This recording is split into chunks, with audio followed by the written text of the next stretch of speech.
Today on the show, we're going to cover some pretty dark topics, like the arrest of actress Allison Mack, who starred in the CW show Smallville. It's that teenage Superman show from a while back. Mack was taken into custody for human trafficking, and being a leader of a modern-day sex cult. The rest of the show is going to be about MKUltra, the bizarre mind control experiments the United States did on its own citizens. But more so, its alleged later incarnation of the Monarch program, which, if the conspiracy theory is true, would indicate a dark and diseased underbelly in the entertainment industry not known to the public. Manchurian candidate theories can be pretty out there, but the evidence MKUltra actually did happen in the 50s is undeniable. Personally, I find the thought of somebody I know and trust having hidden programming disturbing at the least, and the possibility of me having hidden puppet masters even more so. What if you woke up one day finding yourself covered in blood with no memory of how it got on you, or discover evidence of actions you committed with no memory of doing so? Assume it's possible, and it opens up a whole new world of paranoia, and has driven some conspiracy theorists to the edge. But what if a programmable human robot isn't fiction? It would open up the possibility that those at the top of power in the world, all the way to the very bottom, could be the victims of mind control, and the celebrities the public worship just pawns to push duplicitous agendas. If real, literally anyone could be under this undetectable slavery. And on that happy note, let's get into it. This is Cryptic Chronicles, and thanks for listening.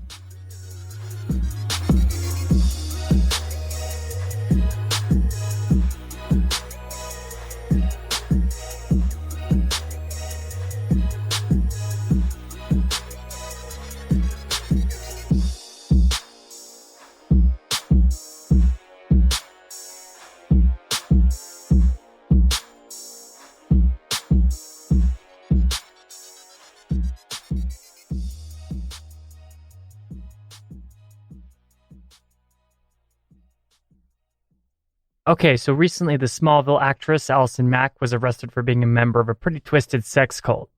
She played the role of Chloe Sullivan on the hit CW series, which focuses on the pre-superhero life of Superman. It was and still is a beloved series for tons and tons of loyal fans.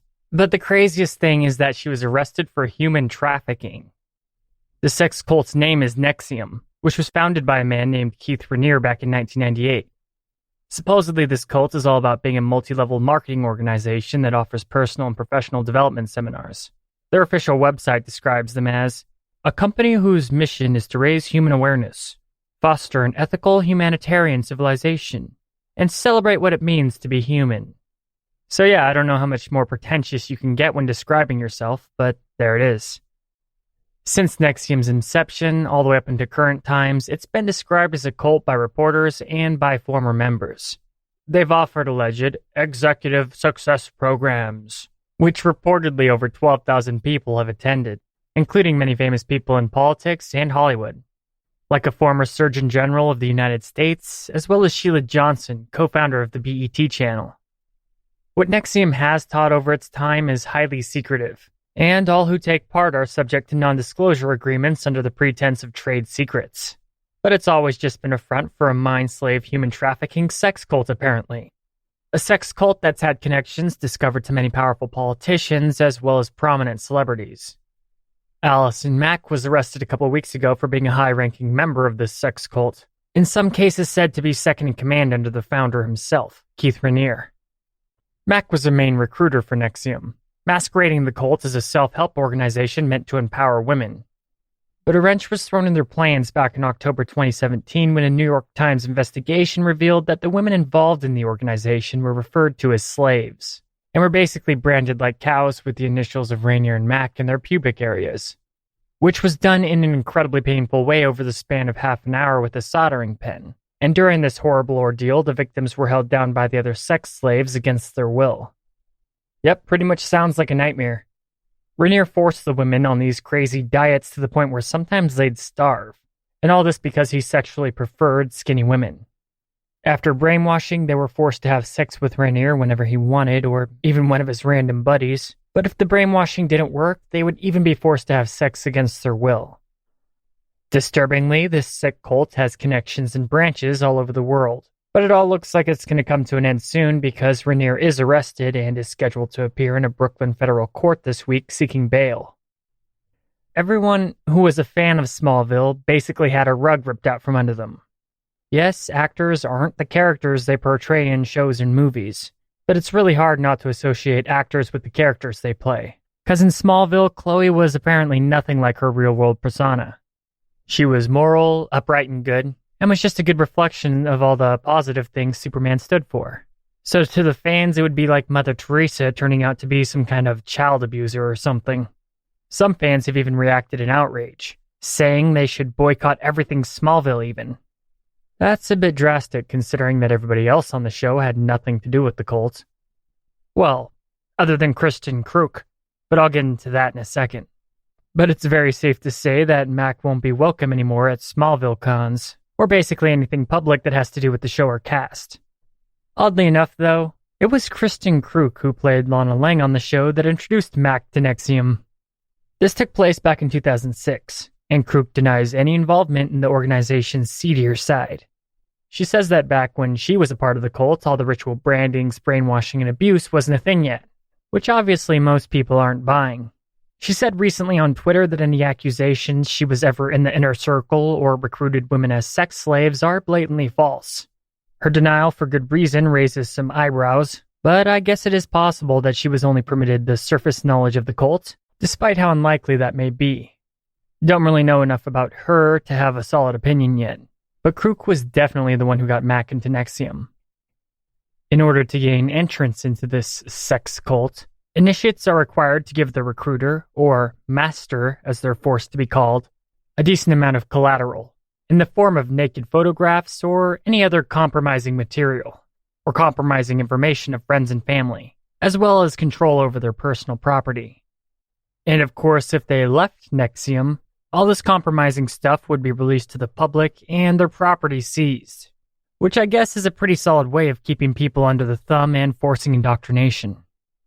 But with such crazy things being asked just to join, it's already alien to me what would make people want to join in the first place. It takes a special type of person to willingly go into something like that, but it does make sense when you dig a little deeper, because many women were promised advancement in Hollywood if they became members of the cult, which is a damn good incentive. I don't want to get into the psychology of why people join cults, because obviously they've done it throughout all human history. It's easy to judge them, but there's a lot more going on that we don't know about. And I'm pretty sure that if people could see down the line what they're actually getting into, they'd never join in the first place. But while sensitive and open-minded, there's probably a peak they're pushed up to. And when finally there, after brainwashing, it's easy to push them over the edge. Even people with very good mental health and a lot of self-confidence have joined cults. They're a lot more insidious than people might think. And apparently Mack was very convincing because she got a lot of people into the cult. She's being charged with sex trafficking, conspiracy to commit sex trafficking, and forced labor, which is probably going to lead to 15 years in prison or so. But according to some, especially conspiracy buffs, she's making a deal and naming names, important names, associated with human trafficking in the US, which will implicate many celebrities and prominent politicians. But I don't know if those theories go against what's really going on, because at the Brooklyn court on April 20th, she pleaded not guilty to the charges. Despite her claim of innocence, it's not looking good for her. The evidence against her and Rainier is pretty one-sided, to say the least. This whole thing does go a lot deeper, though, to get more on the fringe side of things. Many say that Rainier is just a detestable human being who masquerades as a philosopher, because according to court papers and many witnesses, he's ruined a lot of lives, like destroying families, defrauding his own devotees, and is responsible for driving people to suicide. Before Rainier was a cult leader, he was a pyramid scheme operator, which goes to show you his morality. He was already off the bat trying to swindle people, and his business shut down and made illegal by the state. So yeah, before NXIVM, he was someone who tried to make a living by screwing people over. But he also has connections to the DNC. He and his followers donating tons of money to Hillary Clinton's presidential campaign. If you've ever heard of the Pizzagate conspiracy, go check it out, but some people connect NXIVM to that. Others try to make an MK Ultra connection, and don't worry, we're going to get into MK Ultra soon. But it's a form of brainwashing, just like the sex slaves at Nexium were brainwashed. It's allegedly how the elite control and program people and whatnot. This whole thing is top-tier Illuminati to a lot of people, and their guy Rainier is basically the perfect cult leader. He claims to have one of the highest IQs in America, and pulls a Kim Jong-il saying stuff like he could play the piano flawlessly at 2 and could speak full sentences at the age of 1. The guy also has this whole Jesus look too and forces his followers to call him Vanguard, because he's a vanguard for a new philosophy for the world. So, yeah, not a small ego at all on this guy, right? But somehow this slimeball indoctrinated Allison Mack, but who knows? She could have willingly hopped into all that stuff and been a secret monster all along. She's out on bail right now for $5 million and is confined to her parents' home in California with an electronic monitoring device attached to her ankle. There's also people out there demonizing her, like claiming that she's been doing demonic rituals and stuff, like occult satanic rituals. But 99% of people who just demonize the occult have no idea what they're talking about. However, Mack is a huge fan of Marina Abramovich, whom the site has talked about before in an article covering the Pizzagate conspiracy, and is a pretty well-known occult satanic practitioner. Seriously, go Google Marina Abramovich. She has ties to the DNC big dogs like the Clintons, John Podesta, Hollywood celebrities, etc. She's an expert in satanic rituals and is very popular among some of the elite in this country. She's even got books and whatnot, but tries to push herself at least to the public as a performance artist. Mack is a big fan of hers, and has even posted pictures of her and stuff about her on her Twitter account. So there really could be a connection to the dark occult, but I really couldn't find enough legitimate evidence on the subject to have a solid opinion. So take all that Pizzagate stuff and, connections to politicians with a grain of salt. But evidence does suggest that there is probably a lot going on behind the scenes that's pretty messed up. Some people are saying that this is just the beginning of a bunch of high-ranking politics and sickos in Hollywood being brought to light. And if that's true, it should be an interesting 6 months to a year to see how all this plays out.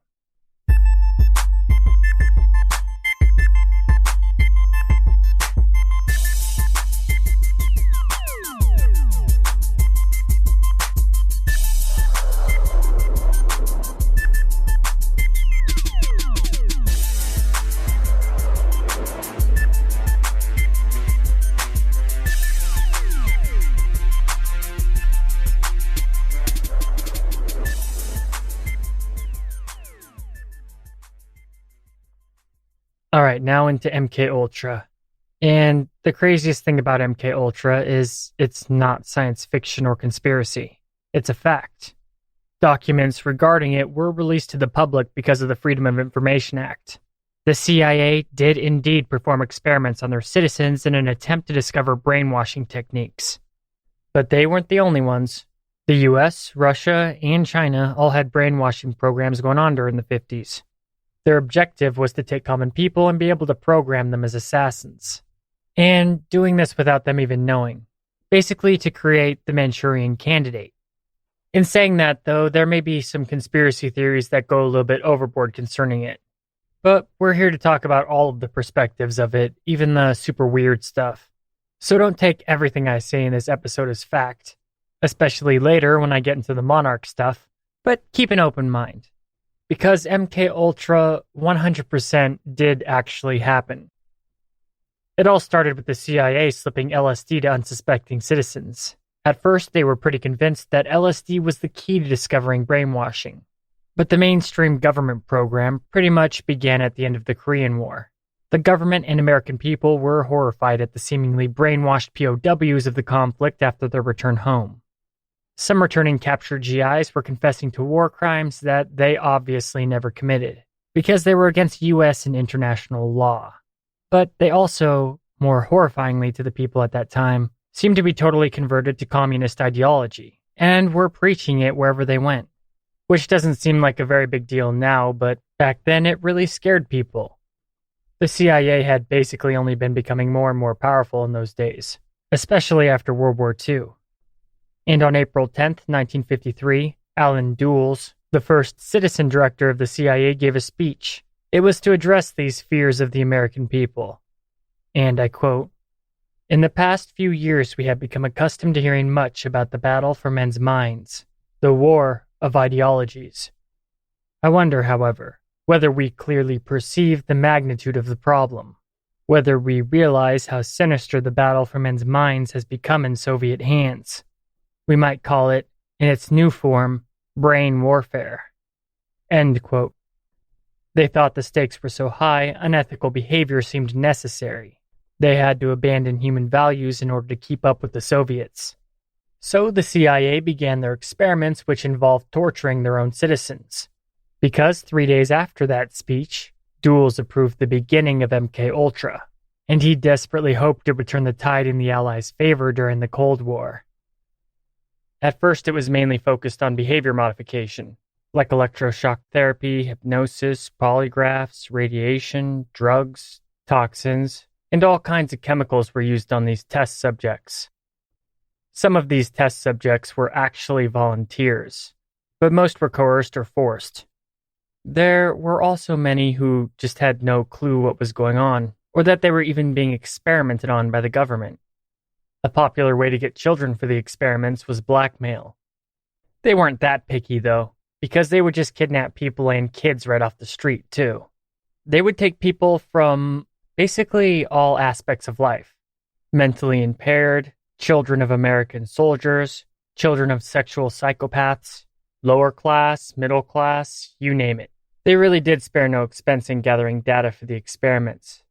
But they mostly preyed on vulnerable members of society, people who wouldn't be missed. And prisoners were ideal for the more deadly experiments. Some people might have like a knee-jerk reaction to this, thinking, this doesn't happen in America. This doesn't happen to American citizens. But yeah, it totally did. And who knows? Maybe it still does. This is the 100% true part of MKUltra that, if you want, you can go check for yourself. But the US government was experimenting on its citizens in horrifying ways. And all this in the name of the greater good and, at least at the time, good intentions. Here's a quote from Whitey Bulger, an incarcerated organized crime boss that was taken in to be experimented on in 1957. And I quote, "8 convicts in a panic and paranoid state. Total loss of appetite. Hallucinating. The room would change shape. Hours of paranoia and feeling violent. We experienced horrible periods of living nightmares, and even blood coming out of the walls. Guys turning into skeletons in front of me.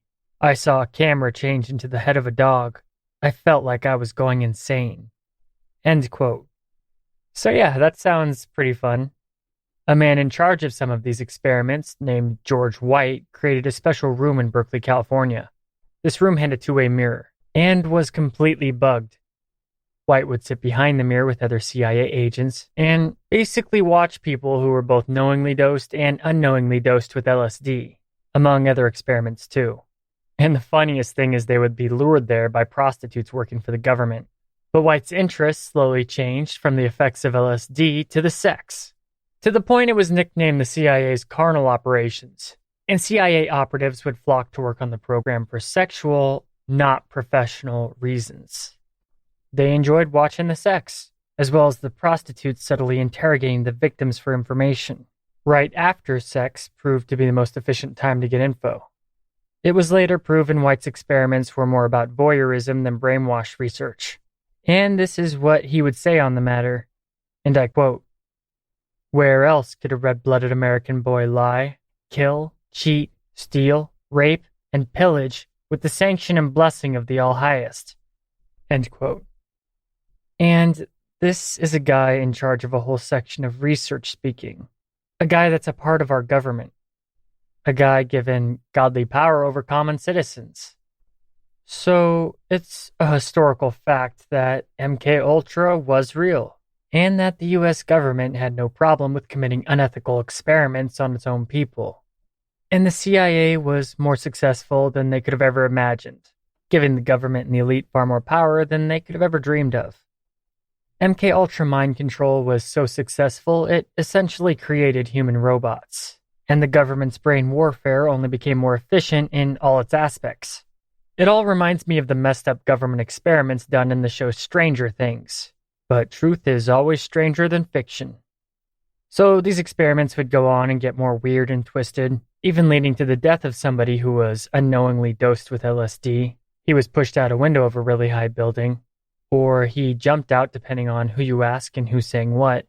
But over time, it's trickled down from the government and elites, all the way to celebrities, professional athletes, politicians, common people, or basically anyone in powerful, prominent positions in our society is suspect. The government did succeed in their mission. MK Ultra is not only very real, but it has a whole science behind it. And it's still going on everywhere till this day on an unprecedented scale. The scariest thing is that it's totally undetectable. Now's when we're going to get into the weird stuff. I'll leave you to decide what's real and what's not. But the government learned a lot, though, from their early MK Ultra experiments. Like, from just the average information control common these days, to the corporate politically liberal controlled media, to the deeper brainwashing hypnosis MK Ultra stuff. The people in charge have a vested interest and investment in what they want people to think, and which polarity they want to push people towards on everyday subjects. And that's not even getting into the subliminal messages everywhere that conditions people. The key to creating an MK Ultra mind slave today's way is trauma-based. What they need to make the true human robots is somebody who can dissociate, which can interestingly be passed on genetically. They'll use torture, drugs, hypnosis, and all twisted manner of ways to essentially shatter a person's psyche, then forcing the person's true personality to become dormant. This dissociation by trauma is actually done naturally by the brain. It's a defense mechanism ingrained into our very biological makeup. Our brain is actually pretty much an organic computer, and very little of what's actually going on in it is apparent to the conscious mind, everyday personality of people. The conscious mind is it's analogous to the desktop or home screen of a computer monitor. It's all about what's going on in your life, things you like, things you don't like. But the real you would be the hard drive and all the files in the background. When someone experiences trauma that the conscious mind just can't handle, it builds up a wall around that memory, becoming memories that are pretty much inaccessible from everyday thought. And the mind naturally creates these amnesiac-like barriers around traumatizing events. This is why a majority of the time people can't really recall a lot of the details about messed up stuff that's happened to them. Like a veteran coming home from a war may have entire months missing from their memory, or people in horrifying accidents can't recall what happened. This obviously also happens to victims of intense violence, and is common in those who have suffered abuse from a close family member or loved one. If the trauma is great enough, they'll be unable to recall events as they truly happened. It's this mechanical way that the brain operates that brainwashers take advantage of. It's basically a mind hack to the highest level, which is used to create completely dissociated parts of the human mind that function independently and are basically completely oblivious to all the other dissociated aspect of the victim's psyche. And this is why MK Ultra mind slaves don't even know that they're programmed their whole lives. Well, except for the ones that break away and wake up, but there aren't very many of those, because MK Ultra mind slaves are insanely valuable and time-consuming to create. There is a lot of investment in them, so their owners aren't going to give them up without a fight. And they're worth more than regular people in a lot of situations because when this dissociation is intentionally manipulated, it can even give people seemingly superhuman abilities, like a sniper being able to remain motionless for hours, or an almost photogenic memory, or a pretty much computer-like ability to store information. MK Ultra is often used to create super soldiers or super spies, people able to not feel pain during torture, and are literally unable to give up information by switching to a dissociated personality who knows nothing. So you can see why they're so valuable. What used to be called multiple personality disorder is actually a form of this dissociation that can form in everyday people. That's why modernly it's called dissociative identity disorder, not multiple personality disorder, which is mainly caused by childhood trauma, usually through things outside of anyone's control. But MK Ultra programmers cause this dissociation deliberately. The common denominator majority of people throughout their lives dissociate to a certain point at many times. Like I said, it's a natural function of the brain. That's just tiny little slivers here and there, though, unless the person has real trauma. But there are people who have certain genetics passed on through bloodlines that have a dormant ability to completely dissociate, to the point they can literally vanish from waking consciousness into fantasy worlds in their heads. And it's people with these special dissociative abilities that programmers look for when intent on creating a new mind slave. They hone and develop the victim's dissociative abilities, making them stronger and stronger over time. And since this dissociative gene can be passed on from one generation to the next, certain families over time have created dynasty-like MKUltra victims over the years. Going down the rabbit hole a bit, many conspiracy theorists on the subject claim the elite families of the world adopted this to program generation to generation of their own families, meaning the people in the world with all the control and power actually have it at the cost of being a total dissociative mind slave. They look at it as like a hereditary gift that not only is used by the elite, but also on people that they allow to have political power or celebrity influence. Yeah, this is some deep Illuminati stuff. But even in these conspiracies, keep in mind that this isn't all celebrities or politicians. In the grand scheme of things, even according to conspiracy theorists, the MKUltra mind slaves are a tiny, tiny minority in the population. Over time, MKUltra evolved into the Monarch program, which is why in modern times these programmed brainwashed people from a young age are called monarchs, just like the monarch butterfly. And the insect is actually the symbol for the whole process. This is because it was the monarch butterfly where science discovered that linked memory was a real thing. Memories being passed down through genes for generations actually occurs naturally in nature, which is a real thing in humans too. It's how animals, people, and insects just instinctually know how to do things. Every year, monarch butterflies in America make a crazy journey across the continent to a small part of Mexico for the winter. Then during spring, all the monarchs do the same ridiculously long trip back to North America. But it takes 3 generations of monarchs to make the trip, meaning no monarch butterfly ever has survived the whole trip before. They die first, but their offspring know exactly where to go and what to do. These are memories encoded directly into the butterfly's DNA. Scientists call this epigenetic memory, and it's these studies that were the inspiration for the monarch butterfly basically being the mascot for trauma-based mind control across the globe. And now, knowing this, keep your eyes open for monarch-based symbolism in pop culture. You may be surprised at how common it is, and horrified by its true meaning. So, this trauma-based form of MKUltra mind slavery is universally called Monarch programming. And from now on, I'm going to be referring to it as such.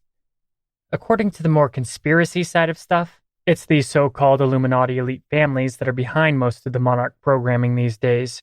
And at the highest levels of power are these occult families and groups. The bad side of the occult, supposedly practicing like satanic rituals and stuff. So, to some people, there's even a spiritual side to MKUltra. And they believe the dissociation can actually open up a door for the victim to be influenced by demonic entities through the occult rituals. Supposedly, these elite families ritually practice abuse and trauma on their children, basically across the board, which goes back way further than the American government's MKUltra program.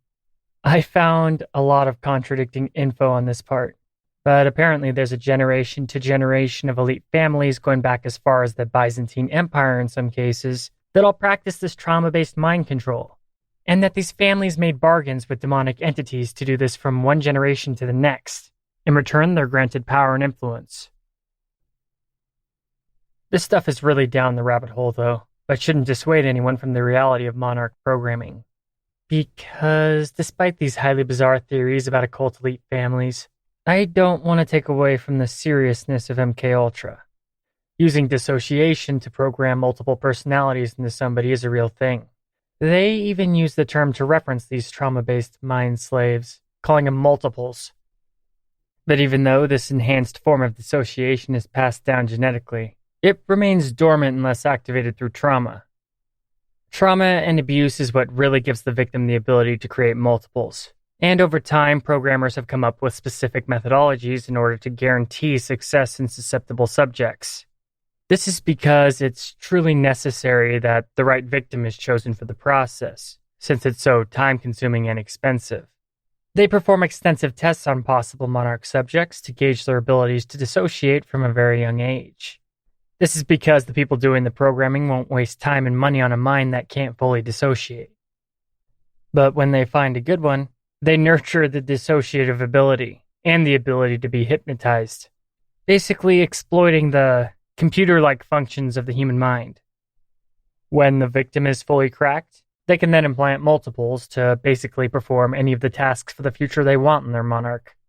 Only around 20% of the population in general can be easily hypnotized. That's why a lot of people just simply don't buy it. But people who have been traumatized are 100% easier to be hypnotized, basically across the board. And Monarch programming trauma is not normal traumatization. This is ritualized and methodically induced trauma over the span of years. Through trauma, drugs, and hypnosis, multiple dissociated parts of the mind will be created by the programmer. They can program people to basically think they're anyone, or even anything, like inanimate objects. But it's mostly personas, and each one will have talents and abilities to give the set of alters, which will now make up who the Monarch is. This is called the system. These alters, or multiples, can take over the victim's persona at any time the handler wants, or be programmed to take over if certain conditions are met. It can even be done through certain sounds or colors, or even the more popular word phrases from literature. Or if a soldier or a spy is caught, they'll switch to an alter. These are called triggers. A handler, by the way, is not a programmer, it's just somebody who keeps the program going. After the alters are fully ingrained and the triggers implanted correctly, the victim pretty much becomes a human robot that's totally under the control of the handler. As you can imagine, governments, corporations, the media, and celebrities consider these human robots incredibly valuable, and have tons of uses for them. They'll do whatever command their handler tells them, no matter how crazy, demeaning, painful, or even suicidal. And all this behind the conscious awareness of the Monarch. They don't hesitate or question, and are in no way subject to conscience or morals. They're capable of recalling information any of the other alters heard with almost perfect accuracy, and can allegedly even repeat conversations like a voice recorder. They can basically be super soldiers at the drop of a hat, or turn from a prissy, pompous Hollywood starlet into a willing sex slave with zero inhibitions. To women out there, I'm pretty sure that it's sickening to think that someone could have a key to your body at any time they want. Since monarchs are so time-consuming and expensive to make, it's no wonder they're so valuable. If the whole process is done correctly, they can be whatever the programmer wants, including the perfect actors or actresses, soldiers, assassins, sports stars, singers, or musicians. But especially corporate and political spies. Or just spies in general, really, since monarchs don't even know what they really are. And in the entertainment industry, monarch celebrities are used as a distraction or to divert public opinion. But some are there just to take the blame for stuff they didn't even do, because they make the perfect scapegoats or patsies. According to some conspiracy theorists, many monarchs are responsible for the shootings and the bombings in America, supposedly as a slow and steady plan to remove the rights and power to protect themselves as American citizens. There really is a ton of ways they can be used that are highly profitable to their group of the 1%, aka the elite. They make a lot of money off their celebrities, earning back many times over what it costs to make them. Performers have a pretty hardcore schedule, sometimes working 15-hour days or more. When one persona is exhausted, a monarch can just switch to one of its alters. This can give them basically superhuman stamina, and pretty much allows them to never exhaust themselves from mental fatigue. There's literally tons of these monarch mind slaves in the entertainment industry. You can find video and written testimonies of celebrities talking about MK Ultra in Hollywood with a quick Google search. It's not the well-kept secret it used to be. The entertainment industry and the media have had a mind control culture for quite a long time now. Monarchs are also used for twisted illegal porn on the black market and deep web. This includes snuff films, where the victim is murdered during the sex act. These victims are usually captured through human trafficking, which is actually more commonplace in America than you might think. The powerful also have use for these hypersexualized altars, as I'm sure you can imagine. In Stanley Kubrick's film Eyes Wide Shut, you see what these elite sex parties can be like, where monarchs are just basically passed around like party favors. True story though.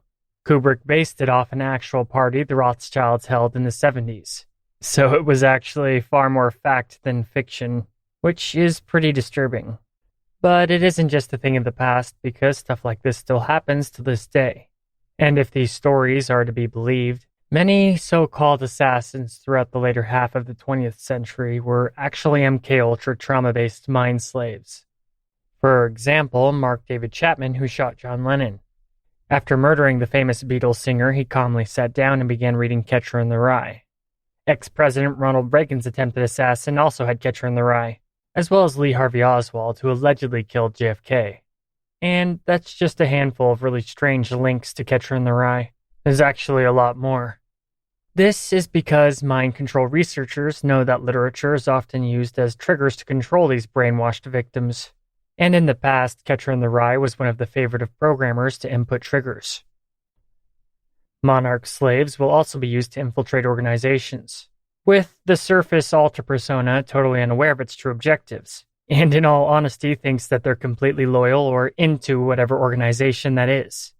But they will actually spy on the organization and its members, sow discord and conflict within their ranks, or just straight up sabotage the organization. And they do all this while completely unaware and with good intentions on the surface. They can also be used in the same way to smuggle illegal things, and genuinely believe that their giant bag of heroin is actually eyeliner or something. But most importantly for elites across the globe, they want people in power and places of influence that they can control. So they spend billions on putting MKUltra mind slaves in those type of positions. Like I said though, there isn't enough monarchs to go around. They're a tiny minority, almost non-existent in the big picture. So there's a lot more people in powerful positions they can't control. This is when monarchs are used to blackmail people. They seduce, or whatever, to gain sensitive information on the target. And since they're the best infiltrators ever, it's not too hard for them. Then the sensitive material is used for manipulation. That's why they sometimes purposely pick sick individuals like pedophiles and place them in powerful positions. But while brainwashing techniques can be applied to anyone of any age, the Monarch programming begins very, very young.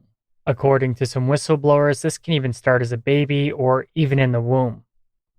Brainwash researchers use the analogy of splitting the mind to be just like splitting wood. At first, it's hard to get a split going, hacking the axe at it over and over. It's the hardest part. Once a crack begins to form in the wood, though, it just gets easier and easier. So, splitting the mind when people are young makes the wood much easier to crack, and greatly increases the speed in which the victim gains the ability to dissociate. Allegedly, in these elite families with generational trauma-based mind control, they'll put mouse traps on their baby's hands. Then they'll completely ignore the baby no matter how much it screams in agony. When the baby finally goes silent, this is when they take off the mousetrap, which teaches the baby's mind to dissociate from the pain and encourages its ability to do so. That's only people born into it, though. Regular people will be tested heavily to gauge their ability to dissociate. And like I said, traumatized children are ideal for this. But another aspect they look for is intelligence and creativity, which is needed for the programming and alters to function correctly. So if not a part of a bloodline of mind slaves, they won't take a victim in for programming unless they have an IQ of 120 or better. And possible candidates must show that they're way above average when it comes to creativity. Discipline is then ingrained into them, and they're taught to stay still and have their eyes open for long periods of time. This helps in later programming. The first year and a half, the child is smothered in love, attention, and care. It's called the bonding phase. But then it's time to move on to something they call shattering the core, which consists of forced solitude, torture, and all manner of abuse, including sick, rapey stuff. They're tormented with loud noises, crazy lights, and potent smells in an attempt to overstimulate the brain. After a while of this, the handler who took care of the victim during the love bonding phase is reintroduced to the Monarch in development. The child is ecstatic to see the one that showed them so much love before, and becomes highly excited that they're going to be rescued. But instead, the handler will brutalize the child in traumatizing ways worse than anything that came before.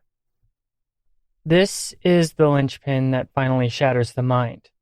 And from that point forward, the brainwashing and programming can truly begin. The programming schedules are set, as well as future traumatizing planned. And the whole time, the mind is carefully monitored. The conscious mind, the personality or ego, withdraws inside the safety of the mind's barriers.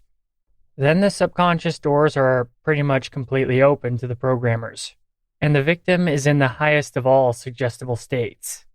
Through hypnotizing, the programmer can literally tell the victim's unconscious to create new parts within the mind of the fractured dissociated brain. It has no ability to question what's being told to it, and it's at this point that the person basically becomes a programmable human robot. And almost all front alters programmed to be the main personality have no memory of their abuse, or anything that came before other than what the handlers and programmers want them to remember. Like I said, monarchs who have not awoken have no idea what they really are. What's crazy is there's organizations whose purpose is to breed children with this epigenetic dissociation, specifically to create new monarch slaves. That's why the genetic memory of trauma is so important to create monarchs. Anyone can be brainwashed to a certain degree with MKUltra techniques, but it takes the inherited ability to dissociate through generational trauma to create the human robots that are the monarchs. Army and Navy families have been known to give one of their babies to such programs for years. Usually, this is through some misguided sense of patriotism or a desire for speedy advancement. The CIA MKUltra programmers promise the families their child will be successful, and pretty much guarantee the child to have a wonderful future. If only they had a clue of what horrors actually await their kids. So it's not like these army people give up their children in any malicious way. They have no clue what's really going down. From their perspective, they're basically giving their kid to have a chance for a wonderful, successful life.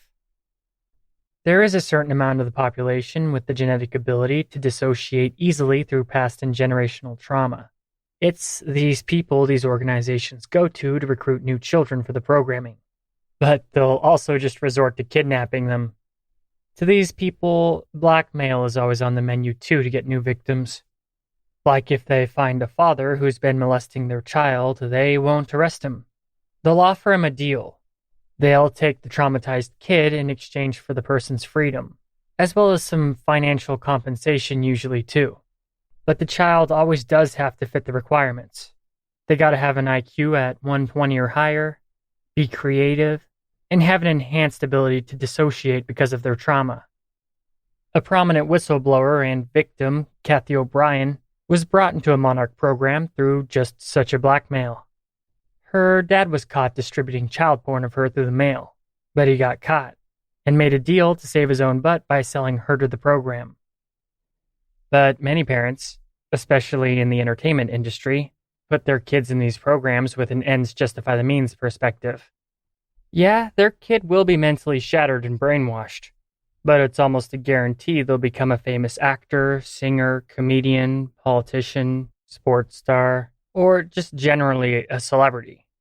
I mean, who cares if their kid's tortured and traumatized if they're not going to remember it anyway, right? Right? Totally worth it to become famous and wealthy. But yeah, MKUltra also has a history of just kidnapping people off the streets. So there's all kinds of factors in how they gain new monarchs to program. The actual statistics for missing children and adults across the United States and Canada is actually ridiculously high. If you haven't heard of the series of books called Missing 411, then you should definitely check them out. They're about the insanely high numbers of people who vanished from national parks that are pretty much swept under the rug. The numbers are actually pretty high, and that's just vanishings at national parks. The huge numbers of missing people and human trafficking in the United States is very real. And no doubt some of these people, especially the children, end up being monarchs. The front altar in Monarchs is unquestionably real and convincing, which makes them seem just like a normal person. But the other altars are all programmed to exist in some fantasy world within the mind. Like earlier when I was talking about suspected MKUltra victims who all had a copy of Catcher in the Rye. This keeps the slave multiples from reality and their true identity. The worlds of popular movies or books are the most common fantasy worlds programmed into the victim's mind. It's kinda like operating software. There are some common favorites too, like The Wizard of Oz, Star Trek, Alice in Wonderland, Star Wars, Catcher in the Rye, and many more. The victim's mind is so splintered and open through hypnosis, it will accept anything their handlers program in. And it's in these fantasy worlds the altars live in until they're brought forth. I forgot to mention that the front altar too escapes to these fantasy worlds. All this stuff is truly hard to understand looking at it from the perspective of an everyday person, which is understandable. But victims really can escape deep into their own minds and fictional worlds through their multiples. The altars, the many different personalities programmed into their psyche. Monarch victims usually have an obsession with these worlds, or a strange hypnotic connection to them. The brain, after being shattered, still instinctively wants to heal itself, and pull itself back together. And if they become free of the handler and the programmer, the mind can actually heal from this in time. An MKUltra victim can wake up. So keeping these splintered shards of dissociated consciousness as far from reality as possible is a high priority. If these shattered pieces are kept in fantasy worlds built around them, it's harder for the mind to pull itself back together. In order for the programmers and handlers to remain in control, it's all about keeping the shattered psyche shattered. Monarchs who heal and wake up are no longer docile total mind slaves, and can make a scene, which usually means that they must be silenced, which is made to look like a suicide or some kind of freak accident or overdose to law enforcement and the public. So priority number 1 is to keep the psyche shattered. And it's their handler that has the responsibility to keep the monarch in this state. The ladder goes like this: owner, programmer, handler. The programmers are experts in consciousness and MKUltra brainwashing techniques that shadow the victim's awareness and program the altars, and fantasy worlds, and triggers and whatnot. They're the hypnosis specialists and the ones doing all the science type work. The masters of breaking down the ego and mind into a programmable tool. After their work is done, a lot of the victims see them as like a godlike figure. Handlers have a lot of the same training and knowledge, but just maintain the monarch and control them on behalf of the owner and programmer. They make sure the right altars come out to perform the right task, and make sure the victim stays in their brainwashed state. So, yeah, they're pretty much seen as property, and there are straight up slave auctions for them. Modern day slave auctions. One of the ways a handler will keep a monarch under control is through electric shock.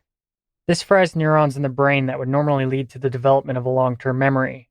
Many celebrities have scars resembling cattle prods or whatever, which is left after constant shocks. Monarch multiples basically always have these scars on them somewhere, but few people not in the know what they truly are. And this is all pretty dark, but it can always get darker. There is a disturbing amount of celebrity deaths in the entertainment industry that have a decent amount of evidence suggesting foul play, like Marilyn Monroe, Brittany Murphy, Whitney Houston, and a whole lot more. I'm sure you can probably think of a couple off the top of your head.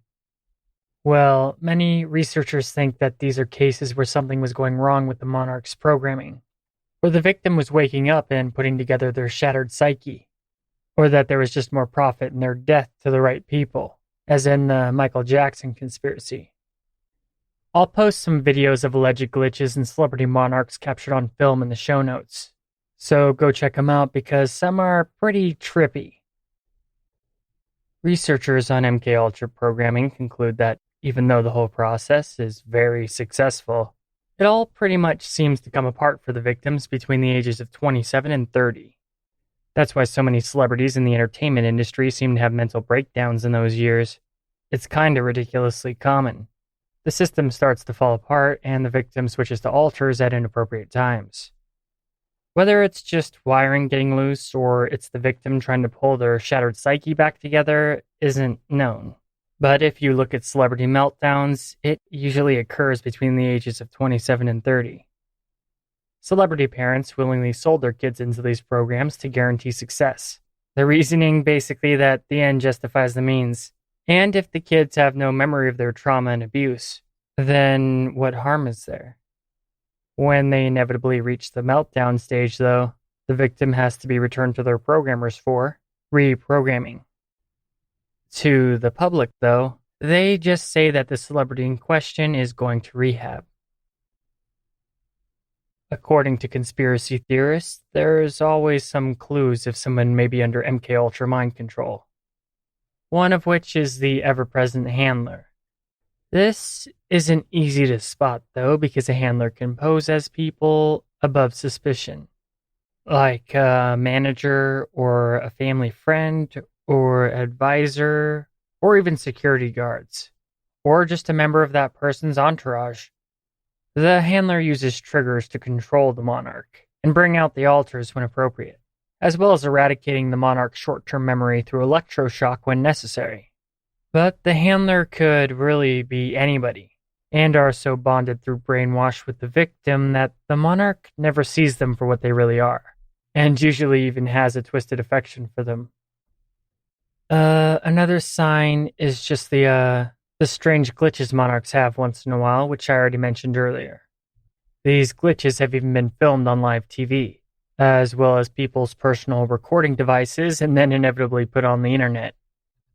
During these glitches, the people show incredibly bizarre behavior, like stopping what they're doing suddenly and staring off into space as if mesmerized, or sway side to side with a totally vacant expression, or just act like a total nut job, sometimes even like they're talking to invisible entities or something.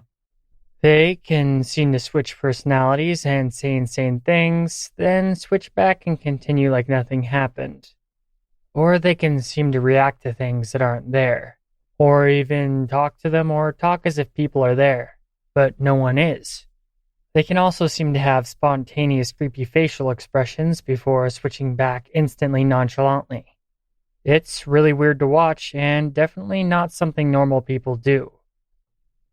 Those who suffer from multiple personality disorder could be monarchs too, though it's important to remember that multiple personality disorder does happen to people naturally from childhood trauma, and has nothing to do with these MKUltra programs or secret societies. But those who have alter egos could very well be mind slaves.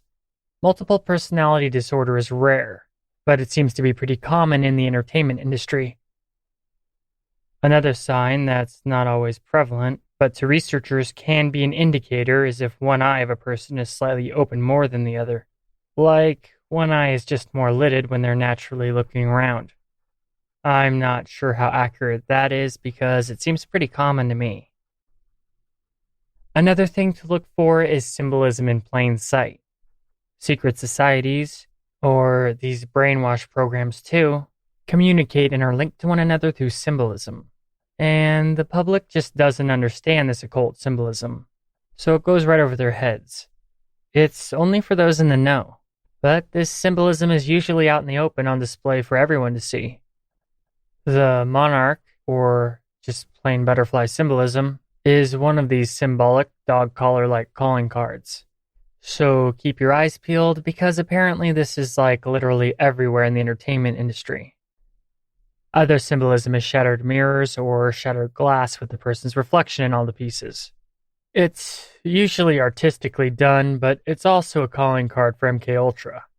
Look for it in music videos, magazine art, or album art, but it's in movies and many other places too.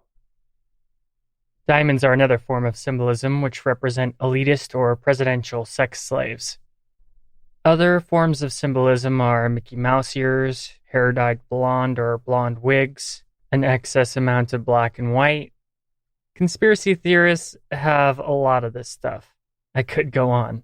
But the main indicator is if somebody breaks down mentally between the ages of 27 and 30 and is in the need of some reprogramming, aka rehab, or they just disappear for a while. It's not profitable to have a monarch going through a meltdown, so the details of the behind the scenes is always incredibly hush-hush. Back when Lindsay Lohan was allegedly in rehab, this was back in 2012, her one and only tweet was a strange reference to The Wizard of Oz. It said, and I quote, "Somewhere over the rainbow, bluebirds fly. It's up to us to make the best of what we have." End quote. And this is a dead giveaway to conspiracy theorists, because The Wizard of Oz is one of the fantasy worlds used to program monarchs. Some monarchs do have a clue about what's going on, though it's rare, and they've even cried out for help. They can't or aren't able to ask for help openly, but you can see a lot of MKUltra references in the entertainment industry. Like the band Muse, for example, in their song The Handler, in which the singer Matt Bellamy openly uses tons of MKUltra references. You really gotta watch it. Especially after listening to this episode, it will probably give you chills. He talks about dissociation, has Alice in Wonderland as a doll being spun around by the handler, has lyrics claiming the handler as his oppressor, and how he'll execute the handler's commands, and there's symbolic images rotating around the representative of the monarch's brain with a shadowy figure of the handler sticking out. The symbolism is pretty much undeniably of trauma-based MKUltra mind control. Many symbols are even allegedly known triggers to control monarchs, with even a chest full of monarch butterflies flying around. It doesn't get much more ham-fisted than this. Seriously, go check out the video. I'll have it in the show notes. But there's actually tons of references to this kind of forbidden knowledge in Muse's work. Ariana Grande's song, No Tears Left to Cry, is another music video filled with MKUltra references, and references to the tarot too. In the video, symbolically, Ariana shows her great pain. Basically, after losing herself to the price of her success and fame. It shows her forced solitude and her inability to do anything about it but suffer in silence. Some have even claimed to break free from MKUltra programming, like Jim Carrey. Take that with a grain of salt. I couldn't find anything confirming it, but supposedly he did say that before. However, allegedly these celebrities who have woken up are very secretive and not open about it, because they usually end up dead, commonly in the form of what at least looks like a suicide. Celebrities have been known to even have total breakdowns when they resist their programming, like the recent alleged Monarch breakdowns of Misha Barton and Kanye West, and the very famous breakdown of Britney Spears, though that one's a little bit older. The few celebrities that have come forward to talk about MKUltra are pretty much quickly silenced, and quickly changing their tune afterward. Roseanne's a famous one, though, that still hasn't backed down even till this day. I really could make this like a 2 hours or more long episode based off of all the examples I came across in my research, but I think you get it. So when celebrities start acting super bizarre, it's a good sign that something MKUltra related may be up.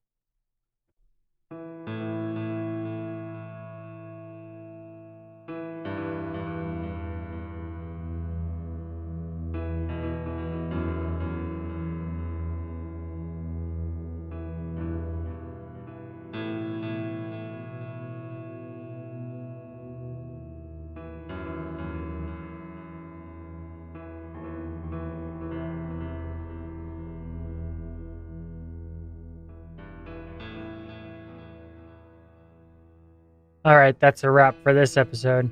Hope it was as entertaining as it was disturbing. We're not fearmongers though, so remember not to get too paranoid if you're just learning about MKUltra, because it may be a real thing that actually did happen, but the whole Monarch programming stuff is just a conspiracy theory and not provable. And even if it were true, the trauma-based mind control people would be a tiny minority in the big picture of things. I don't know exactly what it is about this subject, but I find it truly fascinating, especially the dissociation and how the conscious awareness of people can be literally shattered to the point where their personality or ego is just gone. It is terrifying to think that a lot of people in power could just be puppet drones, though. Even more sickening is that if it is true, they torture little kids. I found the part about how they put mouse traps on babies' fingers so that they learn how to dissociate from the pain kinda hard to talk about. And this conspiracy theory's view of the elite pretty much make them seem inhuman. I strayed from the more supernatural or occult aspects concerning this topic and the elite, mainly because it's all about alleged satanic rituals and cults in our government and whatnot. And I really didn't want to go too overboard, but holy crap, that stuff is dark to research. Let me know what you think in the comments, or email us because I'd like to get a broader view of people's opinions on this subject. The whole Allison Mack stuff is pretty bizarre too. Me personally, I'm not really a fan of Smallville. Not that I don't like it. More so, I'm just not interested in Superman, because he was my brother's favorite superhero growing up. But the fact that there was a modern-day sex cult in Hollywood right under our noses that's pretty trippy. It only proves that there's a lot going on the mainstream public is just oblivious to. But what else is new, right? I'm your host, Tim Hacker, and thanks for listening to Cryptic Chronicles.